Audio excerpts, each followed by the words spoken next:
स्वागतम बच्चों। आज फिर से हम शुरू करते हैं वही जो विषय हम पढ़ रहे थे। जो विषय का हमारा नाम था बैजू बावरा। बैजू बावरा के बारे में हम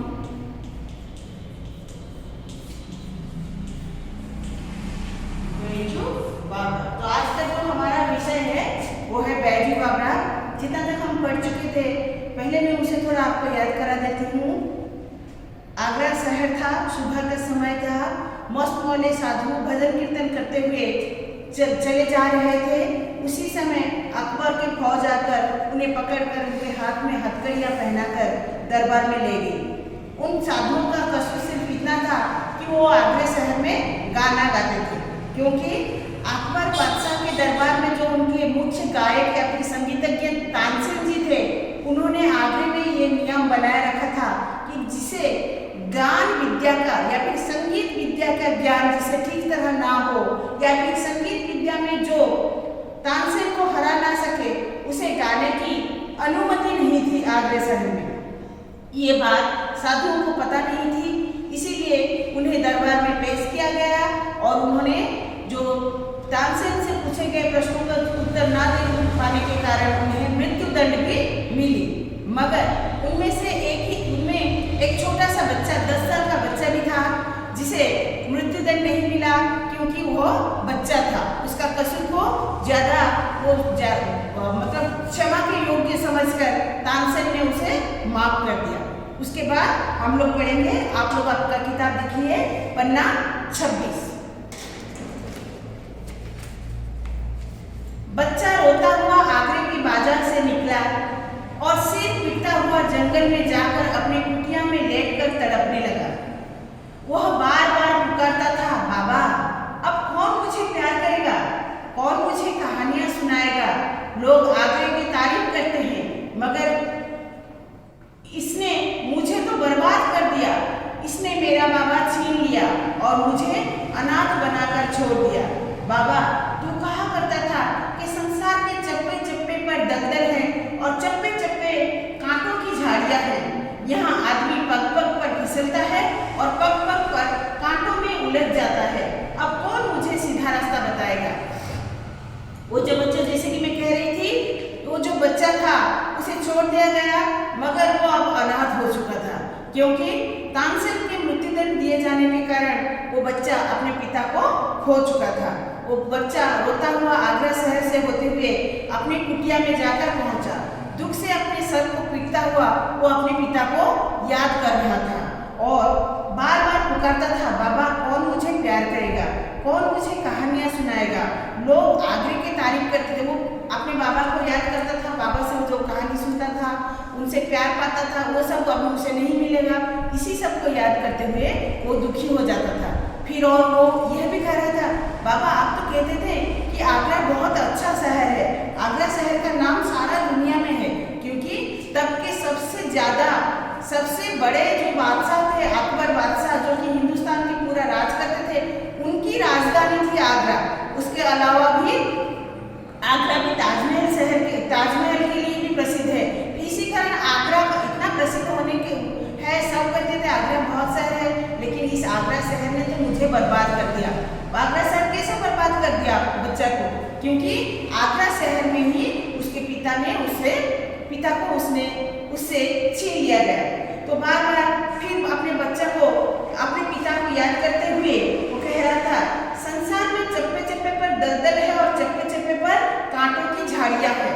चप्पे चप्पे का मतलब क्या होता है? चप्पे चप्पे का मतलब होता है कान कान। चप्पे चप्पे का मतलब होता है कण कण।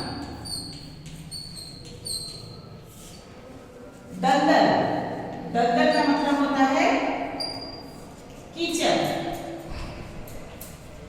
तो अपने पिता को याद करते हुए कह रहे थे, पिताजी आप तो कहते थे कि संसार में कण कण में दलदल है, कण कण में उसके पग पग पर मतलब होता है हर एक रास्ता।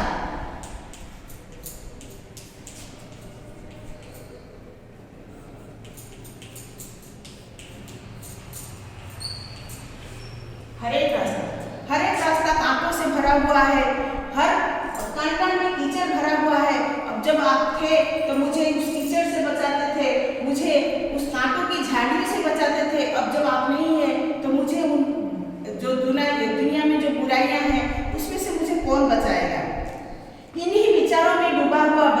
देर तक रोता रहा।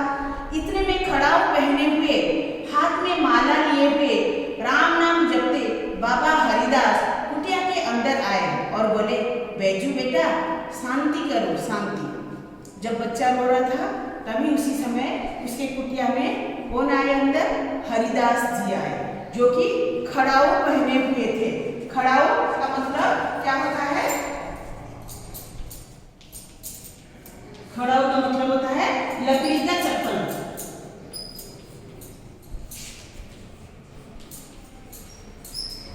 हम लोग पैर में जो पहनते हैं ज्यादातर चमड़े का या फिर रबर का या फिर रेक्सिन का होता है, लेकिन जो साधु संत होते हैं वो अपने पैरों में जो चप्पल पहनते हैं वो लकड़ी का बना हुआ होता है, जिसे कि हम खड़ाऊ कहते हैं या फिर उसे उड़िया में कोठौ कहते हैं। तो कोठौ पहनते हुए, खड़ाऊ पहने हुए उसके कुटिया में अंदर आए स्वामी हरिदास। यहाँ पर मैं बताना चाहती हूँ कि स्वामी हरिदास कौन थे। स्वामी हरिदास एक विशिष्ट संगीतज्ञ थे, जो कि तानसेन, जो अकबर के दरबार में जो संगीतज्ञ तानसेन थे उसके भी गुरु थे। तानसेन ने उन्हीं से गान विद्या की शिक्षा लाभ की थी। तो वही साधु संत हरिदास जी ने आए, बैजू के कुटिया में आए और उसे शांत रहने के लिए कहा। वो जो बच्चा रो रहा था वही था बैजू। बैजू बावरा, बावरा का मतलब यहाँ होता है, मैं यहाँ बता दूं, बावरा का मतलब होता है पागल।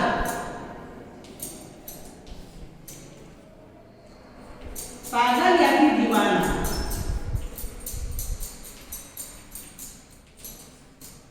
यहाँ पर बैजू को बावरा कहा गया है, मतलब जब किसी भी चीज की चाहत हद से ज्यादा हो जाए तो उसमें उसे पाने के लिए हमारे मन में जो इच्छा होती है वो उस इच्छा को पागलपन कहा जाता है या फिर दीवानापन कहा जाता है। तो बैजू का दीवानापन यहाँ पर दर्शाया जा रहा है, इसीलिए यहाँ पर बैजू बावरा कहा गया है। तो ये जो बैजू है उसे पुकारने वाला नाम था, वो जो बच्चा था उसको पुकारा जाता था बैजू। असल में उसका नाम था बैजनाथ मिश्र। उस बच्चा का नाम था बैजनाथ मिश्र।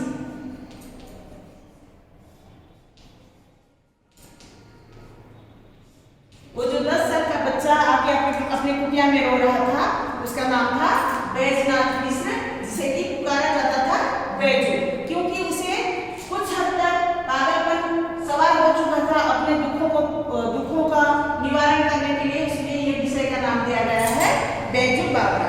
जब बैजू रो रहा था तो अंदर में आए स्वामी हरिदास और उसे शांत रहने के लिए कहे। बैजू घबरा कर उठा और हरिदास के चरणों में लिपट गया। वह बिलख बिलख कर रोता रहा और कहता था, महाराज मेरे साथ अन्याय हुआ है, मुझ पर वज्र गिरा है, मेरा संसार उजाड़ गया है। हरिदास बोले, शांति शांति। जब हरिदास अंदर आए तो उन्हें देखकर बैजू पहले तो थोड़ा सा घबरा गया, फिर उठकर जाकर उनके चरणों में लिपट गए।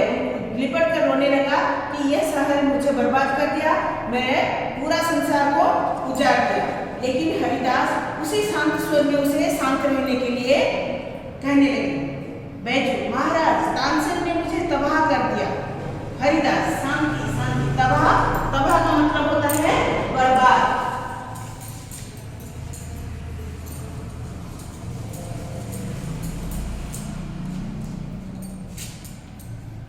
तबाह का मतलब होता है बर्बाद।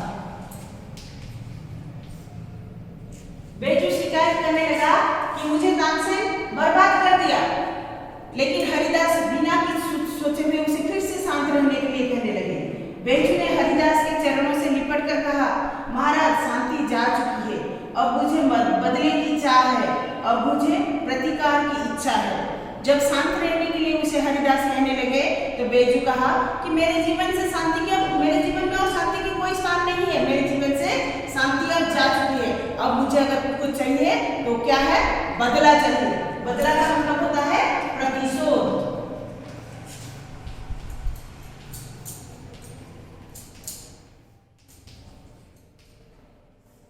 मुझे प्रतिशोध चाहिए, मुझे तानसेन से प्रतिशोध चाहिए, क्योंकि तानसेन ने मुझे बर्बाद कर दिया है। मुझे अब जीवन में, मेरे जीवन में शांति की कोई स्थान नहीं है।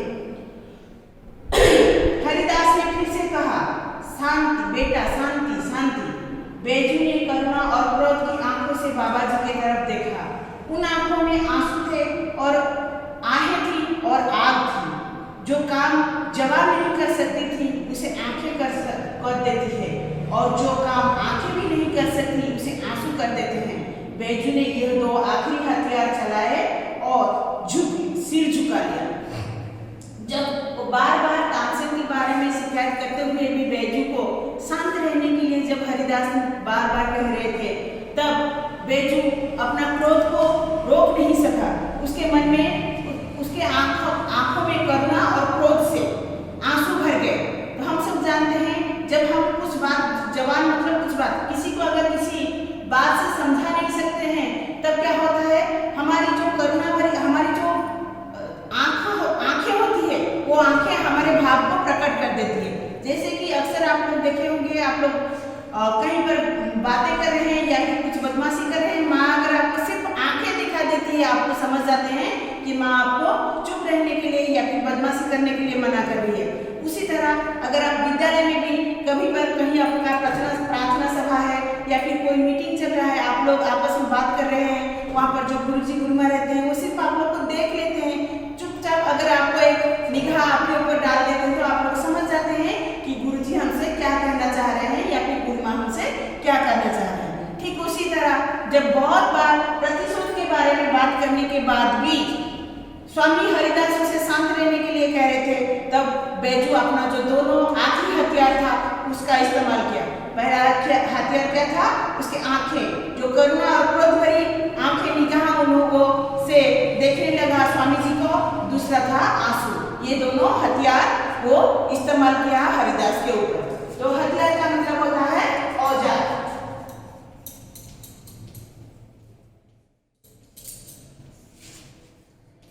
हथियार का मतलब होता है औजार।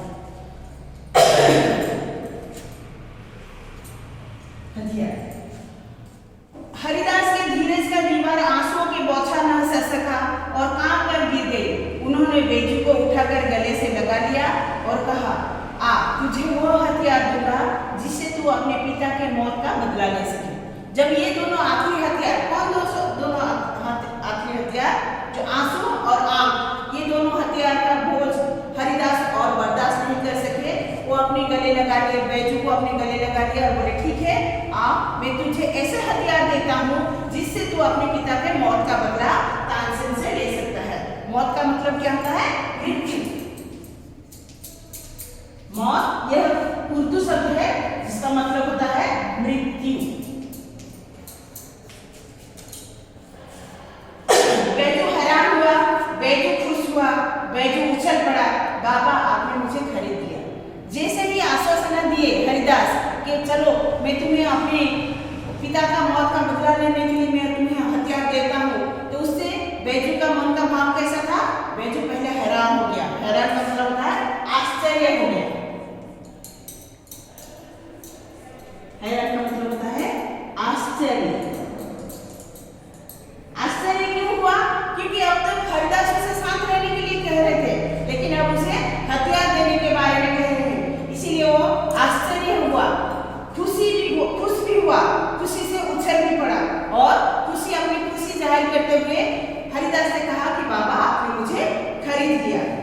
हरिदास ने कहा, मगर इसके लिए तुझे 12 साल तक की तपस्या करनी होगी। हरिदास ने उसे कहा, तुझे तुम्हारे औजार, तुम्हारे हथियार इतने आसानी से नहीं मिल सकता, तुझे इसके लिए तपस्या करनी पड़ेगी। कितने साल के लिए तपस्या करनी पड़ेगी, 12 साल के लिए तुम्हें तपस्या करनी पड़ेगी। बैजू बोला, महाराज आप 12 साल कहते हैं, सारा जीवन देने के लिए तैयार हूँ। मैं तपस्या करूंगा, मैं दुख झेलूंगा, मैं मुसीबतें उठाऊंगा, मैं अपने जीवन का एक एक क्षण आपको भेंट कर दूंगा, मगर क्या इसके बाद आप कह सकते हैं कि मुझे वो हथियार मिल जाएगा जिससे मैं अपने पिता का मौत का बदला ले सकूं? जब तपस्या के बारे में बात की हरिदास, तो बैजू कह रहा है 12 साल की तपस्या क्या, मैं जीवन भर तपस्या करने के लिए, संघर्ष करने के लिए, आपकी गुलामी करने के लिए तैयार हूँ, लेकिन आपको मुझसे वादा करना पड़ेगा, मुझे वचन देना पड़ेगा कि इसके बाद मुझे आप वो हथियार देंगे जिससे मैं अपने पिता के मौत का बदला अकबर से, तानसेन से ले सकूं। हरिदास ने कहा, हाँ मिलेगा बैजू, तो मैं आज आपका गुलाम हूँ, आप आज्ञा दें, मैं आपके हर आज्ञा का पालन करूंगा। उसके बाद बैजू तैयार हो गया हरिदास के आज्ञा के पालन करने के लिए। तो आज हम लोग इतने तक ही पढ़ेंगे। तो इतने में हम लोग आज क्या जाने, मैं फिर से आपको याद करा देती हूँ।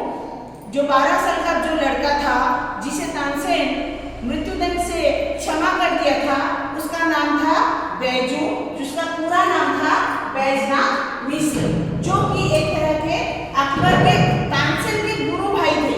क्योंकि गुरु भाई किसे कहते हैं? जब एक गुरु के 2 शिष्य होते हैं वो आपस में गुरु भाई होते हैं। क्योंकि तानसेन हरिदास के शिष्य थे और बैजू भी हरिदास के शिष्य होने वाला था, इसलिए बैजू और तानसेन 2 गुरु भाई थे। बैजू का पूरा नाम था बैजनाथ मिश्र, जो कि अपने पिता के मृत्यु के बदला लेने के लिए तानसेन से बावरा हो चुका था या फिर दीवाना हो चुका था, बिलक बिलक कर रोता था। उसी समय उसे आकर उसके कुटिया में साधु हरिदास उसे आश्वासन देते हैं कि उसे वो हथियार देंगे जिससे वो तानसेन से बदला ले सकता है, जिसके लिए उसे 12 साल तक की तपस्या करनी पड़ेगी। और इस बात के लिए बैजू भी राजी हो जाता है। तो आज के लिए इतना था। तो मैं कुछ आपको श्रेणी कार्य देती हूँ, वो सब आप अपने कॉपी में करिएगा। तो श्रेणी कार्य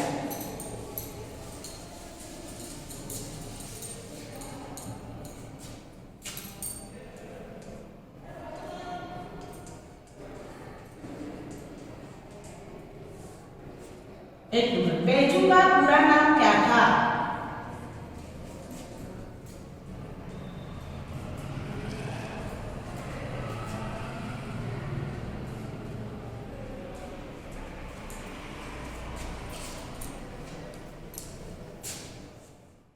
हम सब जानते हैं बैजू का पूरा नाम क्या था?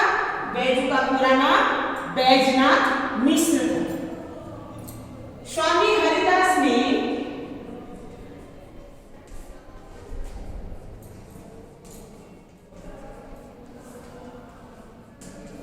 बैजू को क्या देने का वादा किया?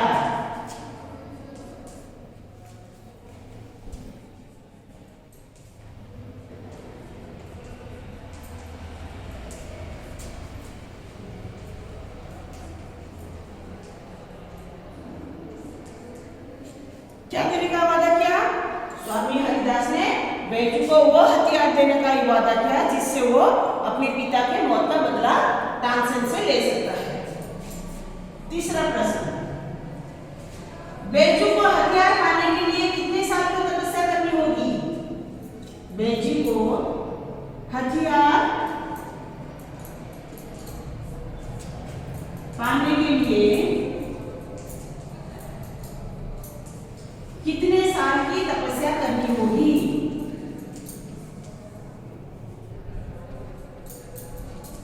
कितने साल तक तपस्या करनी होगी?